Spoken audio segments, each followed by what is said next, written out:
Coming up. Thank you, Justin. Well, it is a ruling that could determine the eventual fate of the controversial voter ID law here in Wisconsin.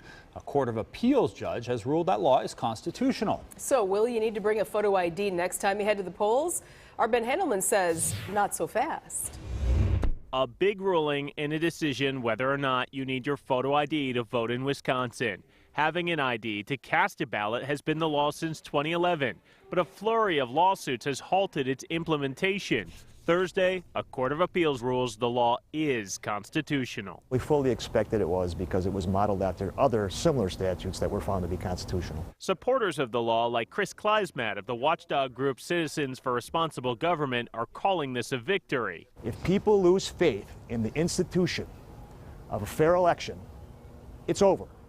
The democracy is done. But don't grab your identification yet. State election officials say the ruling has no effect in the near future. We are disappointed, but we'll continue to work on voter issues. Mary Kay Nelson is with the League of Women Voters. Her group is on the losing end of Thursday's ruling. State officials say the voter ID law will not go into effect until all lawsuits are worked out in the court system.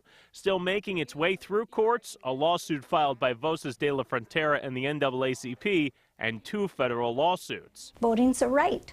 It's not a privilege. Even with Thursday's setback, it may not be the end of the road for this lawsuit. We'll just have to wait and see. We just got the news this morning, so we have to consult with our lawyers. My thought is that this is going to go to the Supreme Court next. A battle that could continue for months, even years. Well, just to emphasize, even with today's ruling, you do not need an ID to vote while the courts go through all of the pending cases. The next election is not until February of 2014. Live in the newsroom, Ben Handelman, Fox 6 News. Till then, we'll see what shakes out. All right, Ben, thanks. Yep. Road America and Elkhart Lake, the site of some big-time motorcycle racing this weekend. A couple of Fox Sixers go for the ride of their lives. Pip claims to have been there and done that. We'll see. He races it next with sports.